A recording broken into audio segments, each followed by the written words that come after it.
अनोखा गुरु एक बेहतरीन कहानी। अरबपति विमल राय की गाड़ी खराब हो गई थी।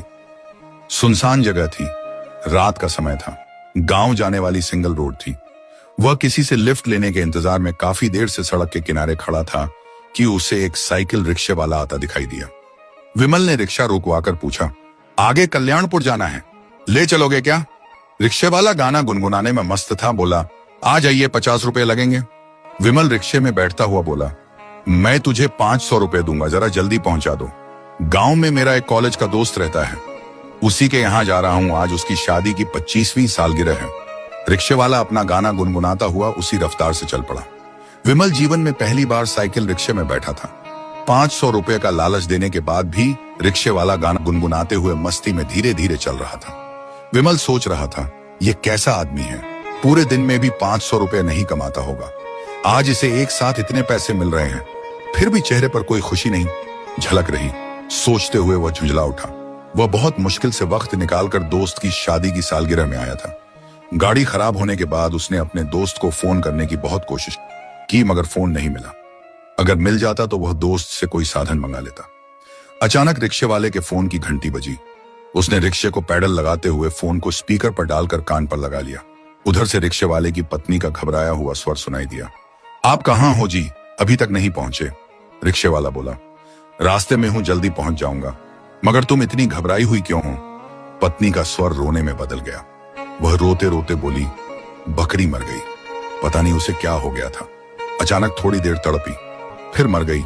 रिक्शे वाला पत्नी को समझाते हुए बोला, अरे यार, मर गई तो मर गई, तू रो क्यों रही है? उसका और हमारा इतना ही साथ था। पत्नी बोली, कल ही सौदागर उसके 8,000 रुपए दे रहा था, अच्छा होता उसे बेच देती, 8,000 रुपए का नुकसान हो गया। जी, रोना तो आएगा ही। रिक्शे वाला बोला, वो पैसे हमारी किस्मत में थे ही नहीं, इसलिए अब दुख मत करो। समझ लो तुमने बकरी पाली ही नहीं थी। मैं तुम्हारे और बच्चों के लिए जलेबियां लाया हूं, आधा घंटे में पहुंच रहा हूं, सभी मिलकर खाएंगे। इतना कहकर उसने फोन काट दिया। फिर गाना गुनगुनाता हुआ रिक्शे के पैडल लगाने लगा। विमल राय को बड़ा आश्चर्य हुआ। वह सोचने लगा, ये कैसा आदमी है, पूरे महीने में 8,000 कमाता होगा, फिर भी इसे बकरी के मरने का कोई दुख नहीं है, कोई चिंता नहीं। कितनी सहजता से इतना बड़ा नुकसान सह गया। और एक मैं हूं जो अरबपति होने के बाद भी गाड़ी खराब होने से झुंझलाया हुआ हूं। मैं महीने के लाखों रुपए कमाता हूं, मगर 20-30 हजार का नुकसान होने पर गुस्सा करने लगता हूं, अपसेट हो जाता हूं। रिक्शे वाला अभी भी गुनगुनाता हुआ मस्ती के साथ रिक्शा चला रहा था। विमल राय बोला, एक बात बता भाई, तुम्हारी 8,000 की बकरी मर गई, फिर भी तुझे कोई दुख नहीं हुआ। तुम्हारी एक महीने की कमाई जितना तुम्हें नुकसान हो गया, फिर भी तुम्हारे चेहरे पर इस नुकसान का कोई असर दिखाई नहीं देता। या तो तुम जबरदस्ती खुश दिखने का नाटक कर रहे हो, या फिर तुम कोई मूर्ख हो जिसे ये पता भी नहीं है कि 8,000 रुपए कितने होते हैं। रिक्शे वाला हंसते हुए बोला, एक बात बताइए साहब, क्या मेरे दुखी होने से बकरी फिर से जिंदा हो जाएगी? विमल राय बोला, नहीं। रिक्शे वाला बोला, जब दुखी होने से कोई फायदा नहीं हो रहा तो मैं दुखी क्यों हूं? जिस चीज से मेरा सुख चैन छिन जाए, मैं ऐसी सोच क्यों रखूं? विमल राय बोला, दुखी होना इंसान के वश में थोड़े है, दुख तो अपने आप दिल में उपजता है। रिक्शे वाला बोला, गलत बोल रहे हो साहब, दुख अपने आप दिल में नहीं उपजता, यह तो इंसान की सोच के अनुसार दिल में पैदा होता है। अगर कोई भी नुकसान हो जाए, उस समय इंसान ये सोच ले कि जो गया वो मेरा था ही नहीं, मेरा वही है जो बच गया। उसके बाद दुख तो क्या, चेहरे पर उदासी भी नहीं झलकेगी।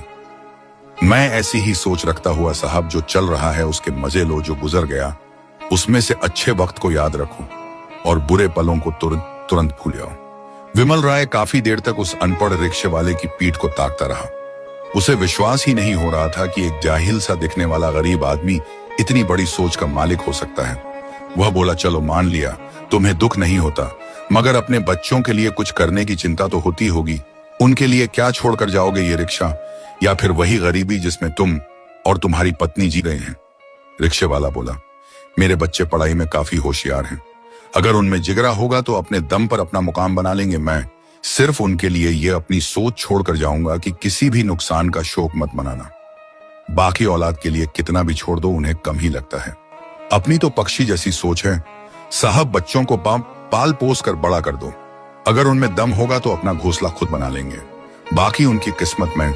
रिक्शा चलाता हूं, मगर मैं हर पल को खुलकर जीता हूं, जो मेरे पास है उसका आनंद उठाता हूं, जो मेरे पास नहीं है उसकी लालसा नहीं रखता। इतना कहकर वह फिर से गुनगुनाने लगा। विमल राय सन्नाटे में था। वह 50 साल का हो चुका था। पैसे कमाने में सारी जवानी निकल गई थी। इन 50 सालों में एक दिन भी ऐसा नहीं गुजरा था जो